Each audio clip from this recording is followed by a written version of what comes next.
Hi YouTube, this is Anthony and I'm a Hong Kong collector. So today we are going to talk about how do you value the price of a sale. Okay, I got some readers they actually asked me questions about how do you actually value art, okay? Because art is something is not really direct, it's very passive, it's really hard to actually add a value to it and more even more difficult to price it because it's unique and every piece is one of a kind, right?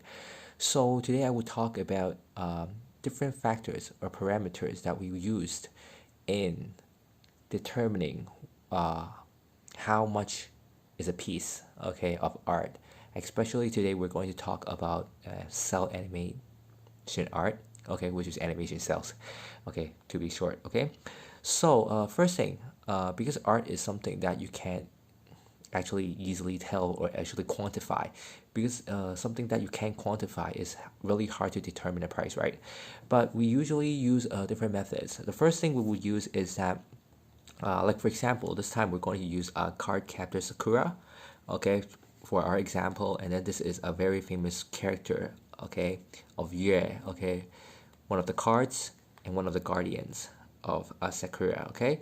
So usually when we have a cell in hand, the first thing we actually consider is not about the quality, about it's not about how good or how fascinating is kept, and not about fading and nothing else like that. The first thing we actually consider is the not about the frame but the scene. Okay, like for this scene, okay, you can see clearly that you actually have the whole image. You have him with the expressions and with the eyes, and is not in a really weird, okay, emotion, okay, a very clear sight directly in the middle and everything, okay. Usually for a scene, okay, the first thing we actually emphasize on is that whether the scene is very memorable to everyone, like a scene that everybody knows, okay. Usually if it is something like that, a scene that everybody knows, it can be really expensive, okay, because it's not easy to get a scene which has really recognizable. It's not recognizable instead of we're not talking about the character, okay? Everybody knows it's Yue, okay? But the problem is not about Yue, it's about whether this scene or this action, this motion, this particular scene is a scene that everybody knows. Okay, so we could make it really short. Is that maybe like is if it's opening scene, okay, from the opening songs, everybody keeps on going brainwashed by this opening, okay, and the ending song, okay. So usually, scene from the opening and from the endings is more expensive. Sometimes maybe like very important fights, like for example, like in CARDCAPTOR Sakura, different cards are captured. The capture site, or what we call like bank cells, which Sakura, the process with Sakura captures the card. Okay, like swinging, okay, is raw or something like that, okay. Okay, when you see something like that, okay, that's something more really memorable. So the scene for that particularly will be expensive, okay, maybe more expensive. But how expensive can it get? It really depends on how much love different collectors have on it. Okay, sometimes if you're really lucky, you don't have competitors, okay, you can maybe get a better price, okay. But if somebody appears and they love the scene as well and you love the scene as well, it can go way up. Okay, so that's a theory we always emphasize in auctions, is that the second bidder is really important, because without the second bidder it can't go to the higher price.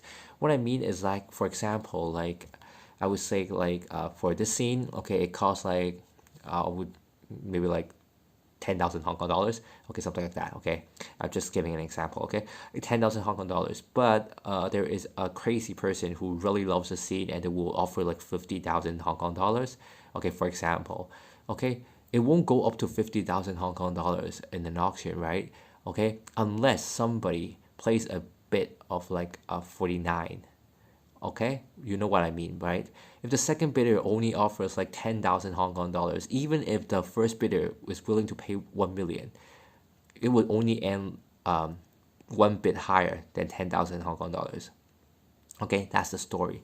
So that is also something that you have to know in art, is that you have to have a very good second bidder. Of course, it doesn't really always appear, okay? So it really depends on the choice of art that you actually collect.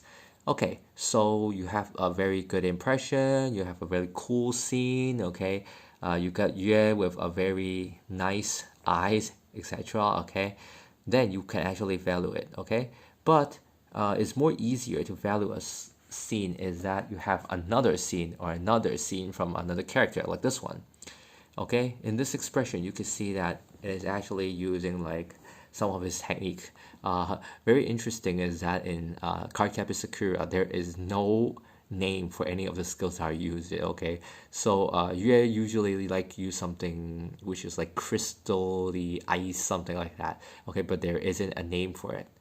Okay, but you can actually see that in this scene he is using it, and the most special thing I'm talking about is that what he is using the skill, okay, for like attack or something like that is really rare in the show.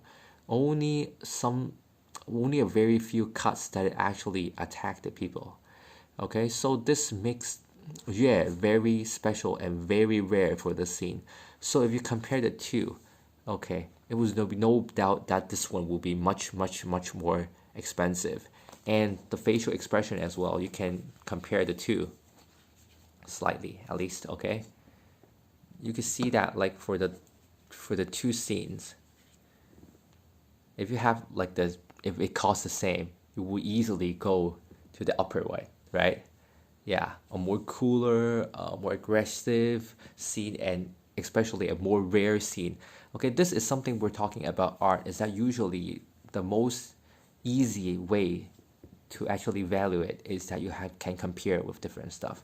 You can't compare with the exactly same scene because there is only one, right? But you can compare it with different sequences or like different scenes from the show, or just compare it, and then you will definitely can tell which one is more expensive. But like people like to ask me is that, hey Anthony, then how much more expensive is the other one? Okay, that's art. You can't label a price on it. Okay, how would you find out? Sell it, auction it, and then you will find out the price. Okay, so that's a very interesting game you could play, and that's why I love collectibles investment, is that even if you have it in your hand, you don't know the exact price until you really put it in market. Okay, and if everybody don't want to sell it and they want to keep it for themselves, that's an even more better game. Is that like I am a Yue lover. Okay, I want to be the first, the number one collector in the world. Okay, of Yue collector. Okay, for example, like something like that. If you ask me to sell it, it would be extremely hard and extremely high price in order you can ask me to sell it because I love him, something like that. Okay, so if you really want it, it's extremely difficult, and the only thing you can do is that you can beg me, okay, or give me a really high price, or ask another collector, but not of the same scene. Okay, so this is the very interesting thing I would like to talk about, is that when you value a cell, even though you can compare it, or if you can get approximate like market price like that, but still it isn't a 100% chance that if you offer the market price, somebody will sell you. Even if you open like double, triple the market price, it doesn't mean that the seller must sell you. That's the special thing. So that is also why I want to emphasize today, is that if you see a certain scene or certain cell that you love very much, go. Like go how as most as you can. Why do I say so? Is because like for cell collectors, more than 90% of the cell collectors never sell. They just buy it and they keep it, maybe not for the rest of the life, but at least for like a couple of years. And some collectors I know have kept their collections since the 1980s till now and never sell a single piece. So which means if you really love a certain scene, just go for it. If you missed it, you might have to might have to wait like decades before you could actually buy it again. And even like for the age of maybe 50, 60, you finally can buy it. The possession you can actually, the period that you can actually keep it will be really short. So that is also why I would say that if you like some artwork, art pieces, just go for it, because if you miss it, then it might be more than decades. Yeah, and if you're in luck, okay, if you're not in luck, okay, even if like for the lifetime, you can't possess it ever again. Okay, so that is what I want to emphasize today, is that even though I said that you can value a cell using your own parameters, okay, but still really important is that if you miss a cell, it might be a lifetime. Okay, so that's what I want to emphasize today. Okay, so if you like my video, okay, please like, please share, please subscribe. Let more people know about cell animation and about what is happening around the collectibles world. Most people know about cows, most people know about Basquiat and so on, but not everybody understand animation art, and this is also why this is a really great opportunity to start first. Start more faster than the other, and then you can get the best collection. Okay, and then they will be the one to beg you to sell to them if they don't have it, or do not have the perfect scene that they really like.